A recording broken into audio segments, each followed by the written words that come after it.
2016 ஆண்டு ஜூன் மாதம் 20ஆம் தேதி கச்சத்தீவு விவகாரம் குறித்து தமிழக சட்டப்பேரவையில் புரட்சித் தலைவி அம்மா பல்வேறு விளக்கங்கள் அளித்த நிலையில் அடுத்த நாள் திமுக தலைவர் கருணாநிதி சட்டப்பேரவைக்கு வெளியே அறிக்கை ஒன்றை வெளியிட்டார். இதுகுறித்து ஜூன் 23ஆம் தேதி சட்டப்பேரவையில் உரையாற்றிய புரட்சித் தலைவி அம்மா முன்னுக்கு பின் முரணான பல தகவல்கள் கருணாநிதி அறிக்கையில் இடம்பெற்றிருப்பதாக குற்றம் சாட்டினார். சட்டப்பேரவை உறுப்பினர் என்ற முறையில் அவைக்கு வந்து பேசுவதற்கு எல்லா உரிமைகளும் பெற்ற கருணாநிதி அதனை செய்யாமல் அவைக்கு வெளியே அறிக்கை வெளியிட்டது ஏன் என்று புரட்சித் தலைவி அம்மா கேள்வி எழுப்பினார். கருணாநிதியின் அறிக்கையில் இடம்பெற்றிருந்த பல முரண்பட்ட தகவல்களை, உண்மைக்கு புறம்பான செய்திகளை புரட்சித் தலைவி அம்மா சுட்டிக்காட்டி கேள்வி எழுப்பிய போது திமுக உறுப்பினர்கள் கூச்சல் குழப்பத்தில் ஈடுபட்டனர். இதற்கு கண்டனம் தெரிவித்த புரட்சித் தலைவி அம்மா கச்சத்தீவை இலங்கைக்கு தாரை வார்த்ததில் திமுகவுக்கு பங்கு இருப்பதை கருணாநிதியின் அறிக்கையே தெளிவுபடுத்துவதாக ஆதாரங்களுடன் எடுத்துரைத்தார். பேரவைத் தலைவர் அவர்களே, 1974ஆம் ஆண்டு திரு கருணாநிதி முதலமைச்சராக இருந்தபோது கச்சத்தீவு இலங்கைக்கு தாரை வார்க்கப்பட்டது பற்றியும் அதனை தடுக்க திரு கருணாநிதி தவறிவிட்டது பற்றியும் விரிவாக நான் இந்த மாமன்றத்தில் 20/6/2016 அன்று எடுத்து கூறினேன். 21/6/2016 அன்று திரு கருணாநிதி ஒரு அறிக்கை வெளியிட்டுள்ளார். அதில் கச்சத்தீவை தாரை வார்க்க தான் எந்த காலத்திலும் ஒப்புக்கொண்டதும் இல்லை, உடன்பட்டதும் இல்லை என்று தெரிவித்துள்ளார். 2013ஆம் ஆண்டு மே மாதம் டெசோ அமைப்பின் சார்பில் உச்சநீதிமன்றத்தில் இது தொடர்பாக மனு ஒன்று தாக்கல் செய்யப்பட்டது என்றும் தெரிவித்துள்ளார். இது தொடர்பாக நான் கேட்கும் கேள்விகள் என்னவென்றால், 1. 1974ஆம் ஆண்டு ஜூன் 27ஆம் தேதி திடீரென்று அறிவிப்பு வந்தவுடன் தான் அது பற்றி தெரியும் என்று சொன்னதும் 15/4/2013 அன்று டெசோ மாநாட்டில் நிறைவேற்றப்பட்ட தீர்மானத்தில் திமுக அரசு வலியுறுத்திதான் சில ஷரத்துகள் ஒப்பந்தத்தில் சேர்க்கப்பட்டன என்று கூறுவதும் ஒன்றுக்கொன்று முரண்பாடானதில்லையா?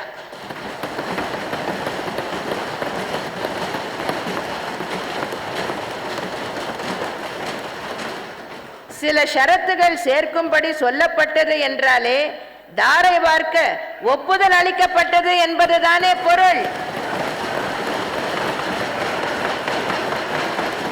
2.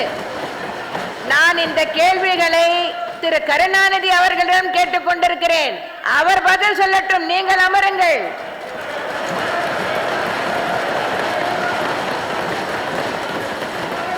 I am not yielding. 2வது கேள்வி, அப்போதைய பிரதமர் திருமதி இந்திரா காந்தி சமாதானம் செய்து பதில் சொல்ல முடியவில்லை என்றால் கூச்சல் போடுவதா? பதில் சொல்ல முடியவில்லை என்றால் கூச்சல் போடுவதால் என்ன ஆக போகிறது? உங்கள் தலைவர் பதில் சொல்லட்டும். உங்கள் தலைவர் தானா அல்லது இங்கே இருக்கின்ற எதிர்க்கட்சி தலைவர் தான் உங்கள் தலைவரா? மாண்புமிகு பேரவைத் தலைவர் அவர்களே, கிட்டத்தட்ட 1.5 மணி நேரம் இதுவரை எதிர்க்கட்சி திமுக சட்டமன்ற உறுப்பினர்கள் அமைதியாக அமர்ந்து எனது உரையை கேட்டார்கள். ஆனால் கச்சத்தீவு என்று சொன்னவுடனே அவர்களால் பதில் சொல்ல முடியாது என்பது தெரியும். கச்சத்தீவை பற்றி சில கேள்விகளை நான் எழுப்ப விரும்புகிறேன் என்று சொன்னவுடன் ஓட்டம் பிடித்து விட்டார்கள். இதைத்தான் எதிர்பார்த்தேன். பதில் சொல்ல முடியவில்லை என்றால் கச்சத்தீவை பற்றி நான் பேசினால் முதலில் கூச்சல் போட வேண்டியது. அதன் பின்னர் அந்த கூச்சலால் இங்கே எதையும் தடை செய்ய முடியவில்லை என்பதும் ஓட்டம் பிடிக்க வேண்டியது. ஒன்றை நான் அனைவருக்கும் சுட்டிக்காட்ட விரும்புகிறேன். கச்சத்தீவு பிரச்சனை பற்றி கடந்த 20ஆம் தேதி நான் இங்கே சில கருத்துக்களை தெரிவித்தேன். அதற்கு திமுக தலைவர் திரு கருணாநிதி அவர்கள் இந்த அவைக்கு வெளியே ஒரு அறிக்கை விட்டிருக்கிறார். 21ஆம் தேதி அன்று திமுக தலைவர் திரு கருணாநிதி கச்சத்தீவை பற்றி ஒரு அறிக்கை வெளியிட்டிருக்கிறார். அனைவருக்கும் நான் நினைவுபடுத்த விரும்புவது, திரு மு கருணாநிதி அவர்கள் இந்த அவையின் உறுப்பினர் ஆவார். சட்டமன்ற உறுப்பினர் என்ற வகையில் அவருக்கு இந்த அவைக்கு வருவதற்கு எல்லா உரிமையும் உண்டு. அவர் இந்த அவைக்கு வந்திருக்கலாம், அவருடைய கருத்துக்களை தெரிவித்திருக்கலாம், நான் கேட்கும் கேள்விகளுக்கு அவரே இங்கே பதில் அளித்திருக்கலாம். ஆனால் அவர் இங்கே வராமல் வெளியில் இருந்து கொண்டு அறிக்கை விடுகிறார். திரு கருணாநிதி விட்ட அறிக்கை தொடர்பாகத்தான் நான் பேசிக் கொண்டிருக்கிறேன். நான் கேட்கின்ற கேள்விகள் திரு கருணாநிதி அவர்களை பார்த்துத்தான் கேட்டுக்கொண்டிருக்கிறேன். அதற்கு பதில் சொல்ல வக்கிருந்தால் இங்கே இருந்த திமுக உறுப்பினர்கள் அதற்கு பதில் சொல்ல வேண்டும். பதில் சொல்ல வக்கில்லை என்றால் அவர்களுடைய தலைவரை இங்கே அழைத்து வர வேண்டும் பதில் சொல்வதற்கு. அவர்களுக்கு தலைவர் யார் என்ற குழப்பம் வேறு. அவர்களுடைய தலைவர் யார்? திமுக தலைவர் என்று குறிப்பிடுகின்ற திரு கருணாநிதியா அல்லது இங்கே அமர்ந்திருக்கின்ற எதிர்க்கட்சி தலைவரா? யார் தலைவர் என்பதிலேயே குழப்பம். அந்த தலைவர் திரு கருணாநிதி வேண்டுமென்றால் இந்த அவைக்கு வரலாம், பதில் சொல்லலாம். இவர்களுக்கு கச்சத்தீவை பற்றி எதுவும் தெரியாது என்றால் பேசாமல் இருக்கலாம். எப்படி முதல் அறிக்கையை திரு கருணாநிதி வெளியில் இருந்து கொண்டு விட்டாரோ அதை போலவே இன்று நான் எழுப்பும் கேள்விகளுக்கும் திரு கருணாநிதியே பதில் சொல்லட்டும் என்று விட்டுவிடலாம். ஆனால் அதற்கு மாறாக கச்சத்தீவு என்று சொன்ன உடனேயே ஓட்டம் பிடித்து விட்டார்கள். நான் கேட்க வேண்டிய கேள்விகளை இப்போது நான் கேட்டு முடிக்கிறேன். 21/6/2016 அன்று திரு கருணாநிதி ஒரு அறிக்கை வெளியிட்டுள்ளார்.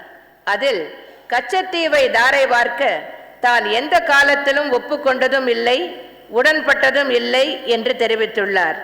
2013ஆம் ஆண்டு மே மாதம் டெசோ அமைப்பின் சார்பில் உச்சநீதிமன்றத்தில் இது தொடர்பாக மனு ஒன்று தாக்கல் செய்யப்பட்டது என்றும் தெரிவித்துள்ளார். இது தொடர்பாக நான் கேட்கும் கேள்விகள் என்னவென்றால், 1. 1974ஆம் ஆண்டு ஜூன் 27ஆம் தேதி திடீரென்று அறிவிப்பு வந்தவுடன் தான் அது பற்றி தெரியும் என்று சொன்னதும் 15/4/2013 அன்று டெசோ மாநாட்டில் நிறைவேற்றப்பட்ட தீர்மானத்தில் திமுக அரசு வலியுறுத்திதான் சில ஷரத்துகள் ஒப்பந்தத்தில் சேர்க்கப்பட்டன என்று கூறுவதும் ஒன்றுக்கொன்று முரண்பாடானதில்லையா? சில ஷரத்துகள் சேர்க்கும்படி சொல்லப்பட்டது என்றாலே தாரை வார்க்க ஒப்புதல் அளிக்கப்பட்டது என்பதுதானே பொருள். 2. அப்போதைய பிரதமர் திருமதி இந்திரா காந்தி சமாதானம் செய்து பல உரிமைகளுக்கு வழிவகுக்கப்பட்டன என்று தனது அறிக்கையில் திரு கருணாநிதி கூறியிருப்பதிலிருந்தே கச்சத்தீவு தாரை வார்ப்பதற்கு அவர் ஒப்புக்கொண்டார் என்றுதானே பொருள்.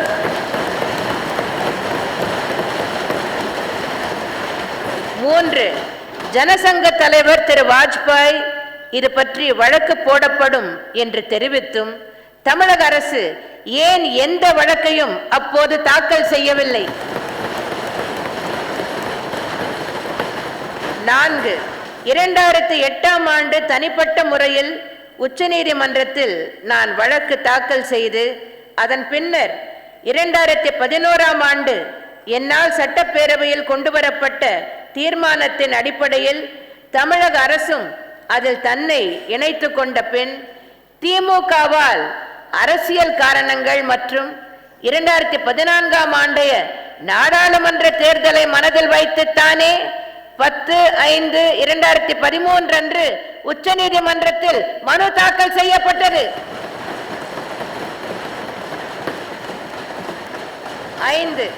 என்னால் தாக்கல் செய்யப்பட்ட மனுவின் பேரில் உச்சநீதிமன்றம் தமிழக அரசுக்கு நோட்டீஸ் அனுப்பிய போது திரு கருணாநிதியின் தலைமையிலான அப்போதைய தமிழக அரசு ஏன் கச்சத்தீவை தாரை வார்த்தது தவறு என பதில் மனு தாக்கல் செய்யவில்லை? 6.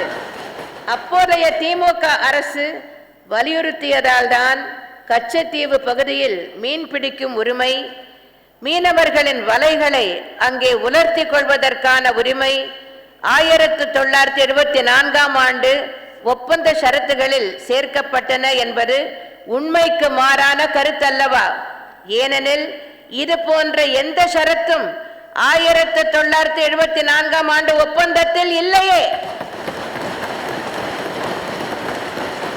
இவற்றுக்கெல்லாம் திமுக தலைவர் திரு கருணாநிதி பதில் கூறுவார்.